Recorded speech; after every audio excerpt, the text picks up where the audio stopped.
वर्ष 1932 का जाड़ों का मौसम था। कुल्लू की घाटियों में बर्फ की सफेद चादर बिछी थी और हर दिशा में एक अजीब सी सन्नाटा पसरा था।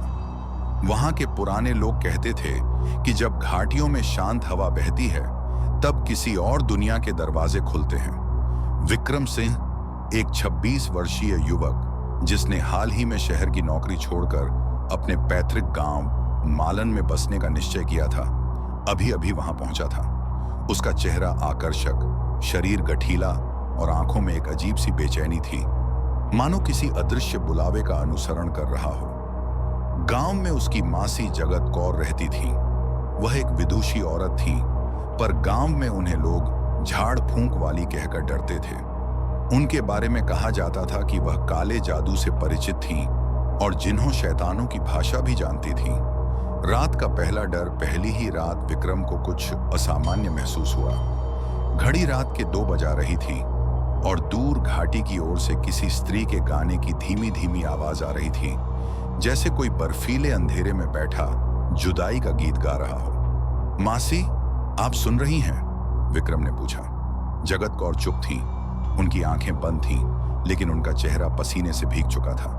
वो आ गई है। मासी की फुसफुसाहट ने विक्रम की रीढ़ में सिहरन भर दी। अगले दिन गांव की पहाड़ी के उस पार विक्रम को एक रहस्यमयी झरना दिखा, जिसे गांव वाले शापित कुंड कहते थे। कहा जाता था कि यहाँ हर 100 वर्षों में कोई एक आत्मा जन्म लेती है, जो किसी विशेष इंसान की तलाश में रहती है। और वहीं झरने के पास एक अद्भुत सुंदर लड़की खड़ी थी। सिर पर काले घने बाल, गाढ़ी नीली आंखें, सफेद चमड़ी पर नीले निशान और होंठ जो जैसे किसी ने रक्त में डुबो दिए हों। उसका नाम झरा था। तुम पहली बार यहां आए हो, उसने धीमे स्वर में कहा। विक्रम एक क्षण को पिघल गया। उसकी आवाज में मोह, डर और रहस्य की एक घातक मिलावट थी। तुम कौन हो? उसने पूछा। मैं वो हूं जिसका इंतजार तुम पिछले 7 जन्मों से करते आए हो। मासी जगत कौर ने जब झरा के बारे में सुना तो उनकी आंखों में डर कौंध गया। उससे दूर रहो बेटा, वो इंसान नहीं है, वो एक जिन्न की बेटी है। उसकी मां इंसान थी और बाप शैतानों का राजा इफरीत। विक्रम को यह सब किस्सों जैसा लगा, लेकिन रात को एक सपना आया। झरा नग्न खड़ी थी, आग की लपटों के बीच, और पीछे खड़ा था एक सींगों वाला भयानक जिन्न, जिसकी आंखें अंगारों से चमक रही थीं। वह चिल्लाया, वो मेरी दुल्हन है, उसे दूर रहो। विक्रम ने जितनी बार झरा को देखा, उतनी बार वह अपनी सोच से दूर होता गया।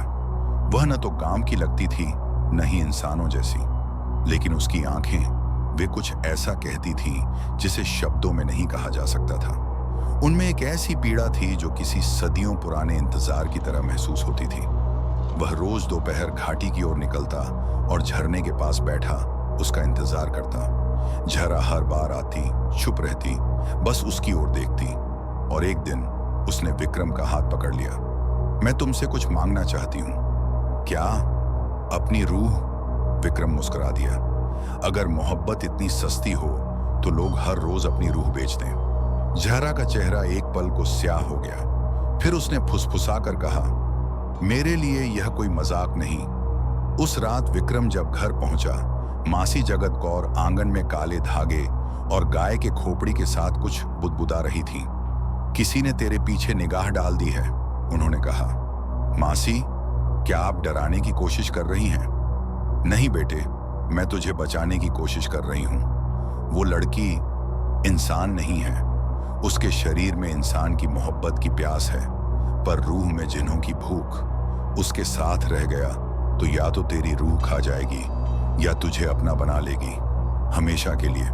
विक्रम कुछ नहीं बोला, लेकिन उसके मन में तूफान मच गया। वह डर और मोहब्बत के बीच झूल रहा था। तीसरी रात अचानक बिजली चमकी और छत के ऊपर भारी कदमों की आवाज गूंजने लगी। विक्रम उठकर बाहर निकला, मगर वहां कोई नहीं था। फिर जैसे किसी ने पीछे से गले में सांस रोक दी हो, उसने झटके से पीछे देखा। वहां कोई नहीं था, लेकिन उसकी गर्दन पर जली हुई उंगलियों के निशान उभर आए थे। मासी दौड़ती हुई आई। उन्होंने हाथ में लाल धागों से बनी माला निकाली और विक्रम के चारों ओर घेरा बनाया। इफरीत आया था, वो तेरी रूह मांग रहा है। इफरीत?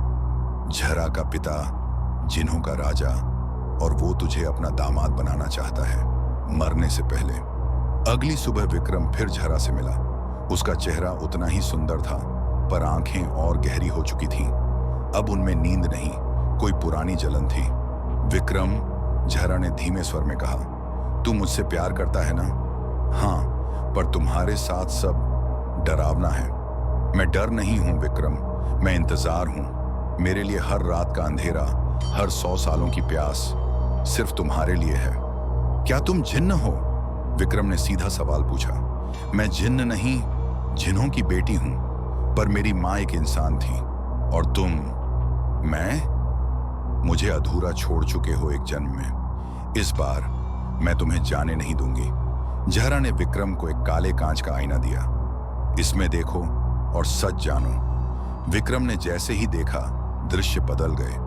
उसने खुद को मिस्र की रेतीली घाटी में देखा, राजा की पोशाक में, और सामने झुकी झरा जैसी ही एक लड़की, नीचे झुकी, नंगी पीठ पर खून से लिखा था, मेरी रूह तेरे नाम। फिर अगला दृश्य, झरा को किसी पथरीले पहाड़ पर जला दिया गया, और जिन्हों की फौज चिल्ला रही थी, इंसान ने हमारी बेटी को छोड़ दिया।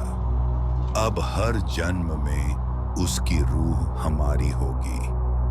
विक्रम चीख कर पीछे हटा। आईना चकनाचूर हो गया। मासी ने उसे समझाया, उसने तुझसे पिछले जन्म का हिसाब मांगा है। या तो तू उससे निकाह कर ले, या उसका श्राप तुझे हर जन्म में जलाएगा। निकाह एक जिन्न की बेटी से? अगर तुझे उसे छोड़ना है तो अधूरी आत्मा की विदाई करनी होगी। ये केवल एक रात के तंत्र से हो सकता है, लेकिन वो रात भय की रात होगी। मासी जगत कौर ने विक्रम को एक वृद्ध साधु के पास भेजा, तांत्रिक हरिहरनाथ, जो जंगल के भीतर वीरान खंडहर में रहते थे।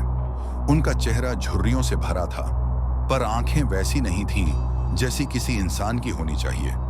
काली, चमकती हुई और गहराई में डूबी हुई। तू झरा से मोहब्बत करता है, पर उसे छोड़े बिना बचेगा नहीं, उन्होंने कहा। मैं क्या करूं बाबा? आज रात अमावस्या है। इस रात आत्मा को जिन्हों के बंधन से छुड़ाया जा सकता है, लेकिन तुझे अपनी आत्मा और शरीर को 2 हिस्सों में बांटना होगा। आधी आत्मा उसे सौंपी जाएगी वचन निभाने के लिए, आधी आत्मा बचेगी मुक्ति के लिए। क्या मैं बचूंगा? शायद, लेकिन अगर झरा ने तुझसे दुल्हन की मांग कर ली तो कोई तांत्रिक भी तुझे वापस नहीं ला पाएगा। अमावस्या की रात विक्रम को काले धागे से बंधे वृत्त के बीच बैठाया गया। चारों ओर श्मशान की राख बिखेरी गई। हरिहरनाथ ने अपनी हड्डियों की माला निकालकर मंत्र शुरू किए। एयुएम नमः भूतात्मने जिन्नवासाय क्रीम स्वाहा। जैसे जैसे मंत्र बढ़ा, झोंके आने लगे। झरने की ओर से चीखती हुई हवा, और उसके बीच से एक साया निकला, झरा। पर इस बार उसका चेहरा वैसा नहीं था। उसकी आंखों से खून टपक रहा था, पीठ पर कटी हुई हड्डियों के निशान थे, और उसकी आवाज में एक दर्द नहीं, एक भयानक शक्ति थी। विक्रम, क्या तुम मुझसे निकाह नहीं करोगे? विक्रम ने उसकी ओर देखा, डर और मोहब्बत के बीच। झरा, अगर तेरा साथ मौत से परे भी रह सकता है तो मैं तैयार हूं। इतना कहते ही झरा की शक्ल फिर बदल गई। वह अब धीरे धीरे धुएं में तब्दील हो रही थी। उसका चेहरा सैकड़ों औरतों के चेहरों में बदलता गया, कुछ इंसानी, कुछ राक्षसी। हरिहरनाथ चिल्लाए, अब नहीं, ये धोखा है, ये मोहब्बत नहीं, ये आत्मा की मांग है। झरा चीखी, अगर तू मुझसे नहीं जुड़ता तो मैं तुझे हर जन्म में जलाऊंगी। वह रात तांत्रिक द्वारा अधूरी रही। झरा ने विक्रम को अपहरण कर लिया। एक पल में सब कुछ धुंध में बदल गया। विक्रम ने खुद को एक रेगिस्तान जैसी दुनिया में पाया, जहां काले आसमान के नीचे जलती बालू और टेढ़े दरवाजों वाले महलों का संसार था। इफरीत, जिन्हों का राजा, सिंहासन पर बैठा था, आग से बने मुकुट के साथ, आंखों में नफरत। यह है वह मानव जिसने मेरी बेटी की आत्मा को दोबारा जलाया। झरा जमीन पर बैठी थी, पर उसका चेहरा स्थिर था। वह अब सिर्फ प्रेमिका नहीं, बल्कि जिन्हों की दुल्हन थी। इफरीत बोला, इसने मेरी बेटी की आत्मा तोड़ दी थी। अब या तो यह उसे अपनी दुल्हन बनाए, या इसकी आत्मा हमेशा के लिए काली आग में कैद रहेगी। सारे जिन्न विक्रम को घेर चुके थे। डर की हर लकीर शरीर में दौड़ चुकी थी। पर विक्रम ने झरा की आंखों में देखा। वह अब भी एक लड़की थी, अधूरी, दुखी, पर प्रेम में सच्ची। मैं जिन्हों की दुनिया का नहीं हूं, पर तेरे लिए मैं बन जाऊंगा। फिर उसने अपना हाथ झरा की ओर बढ़ाया। इफरीत ने आग का गोला उठाया, पर झरा ने कहा, अब मेरा रिश्ता इस दुनिया से नहीं, इस इंसान से है। इसने मुझे अपनाया है, अब तू भी मुझे मुक्त कर दे अब्बा। एक पल की चुप्पी, फिर इफरीत ने आग बुझा दी। अगर तू इसे दुल्हन बना ले तो तुझे इंसानों की दुनिया छोड़नी होगी। विक्रम और जहरा को जिन्हों की रीति से शादी करवाई गई। साक्षी थे रात का अंधेरा, जलती बालू और आत्माओं की रुलाई।